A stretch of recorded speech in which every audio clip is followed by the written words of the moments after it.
we were looking for places to hide. And my sister just knew somebody who had like a grocery store where we bought groceries, and we were there very frequently, almost daily. So she asked him, could we stay overnight? So he consented. And he too had shutters on the window. And of course we did not sleep. I was just standing there and watching when they are coming. And sure enough, I saw them rolling by and stopping even right there in front of that window. And I saw through the cracks their faces, their bayonets, the trucks. And the owner of the business did not want to keep us. He was afraid, so he said, you must leave. So we walked out one by one. Across the street from this grocery store was the police department. They were always outside, so they knew us really from daily going, either to the grocery store or other places. So we had no alternative. We had to go back to our places. And that night, we were so exhausted, we fell asleep. I in my apartment with my husband and the child, in my room, I should say. And Olga and her family was, I think by then, in the cellar. Yeah, they were hiding before that. And then I had a nightmare, and I woke up. My husband woke me up, and then I couldn't sleep anymore. And in the morning, early in the morning, very early in the morning, I heard somebody knocking on the window. And I got scared, and I asked, who is it? And he said, Mr. Mark. Mr. Mark was the man who delivered the kosher chickens to my sister's house. So imagine, he said, get dressed and get out because they are rounding up the Jews already in the Jewish section. So I quickly threw in some diapers in the carriage, and the baby was sleeping in the carriage.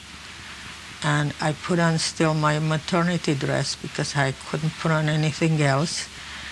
And it was drizzling outside. So I put on a raincoat with a hood, and my husband put his trousers on, his pajamas on, and he too put on the raincoat with a hood. And we walked out with the baby, and we went to that place of the chauffeur. What month was this? Pardon? What month was this? September. And we stayed there. I stayed there. They were a very poor family. The chauffeur's wife was a very nice person. I knew her very close because she was the janitress also there in the factory. They had their living quarters.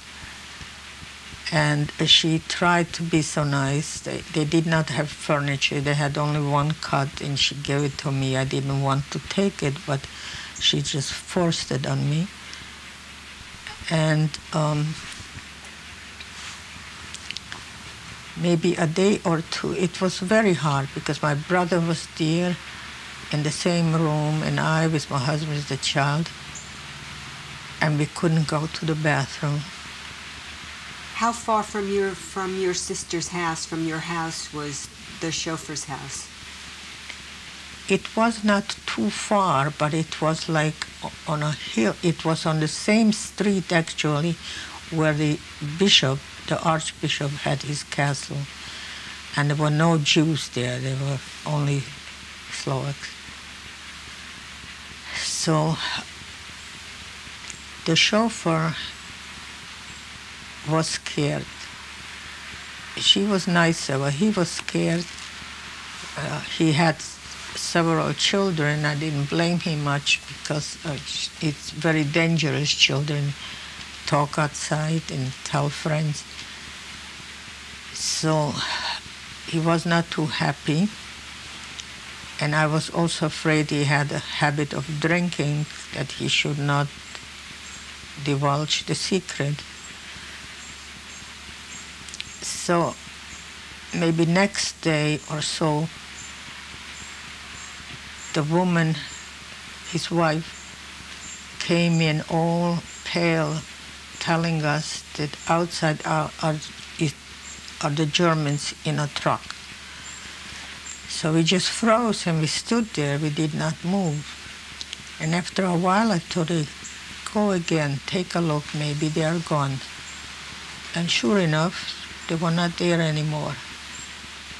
But maybe she related this incident to her husband, and he was even more scared. So he said, I must leave because the neighbors are asking already about the baby crying. I must leave.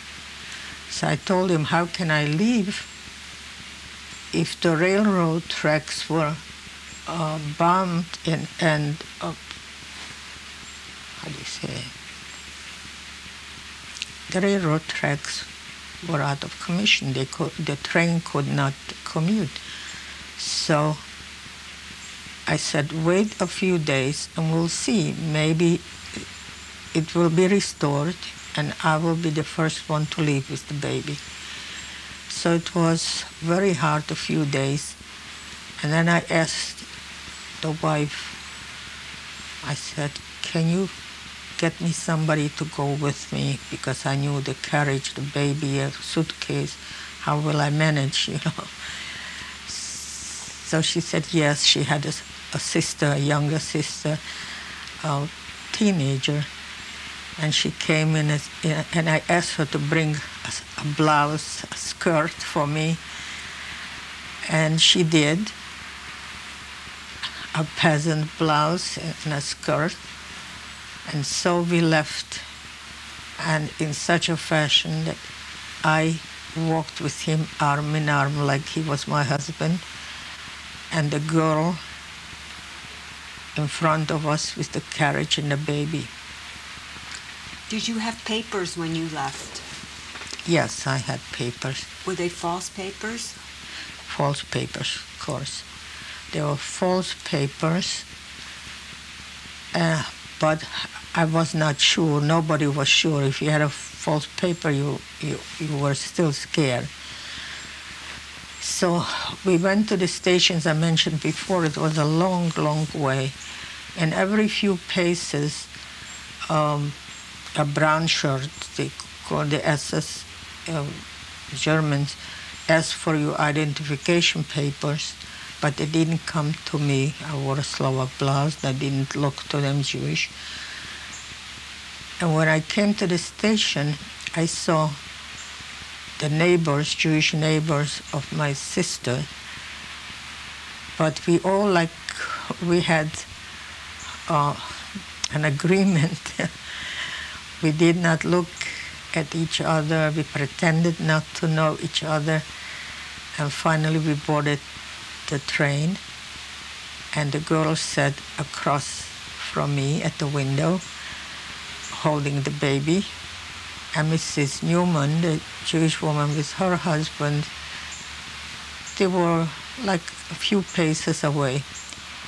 Now in came the German SS, and when he saw Mrs. Newman, he told her, I know you. You are a Jew from Bratislava, from Pressburg. Ich kenne Sie. In other words, I know you.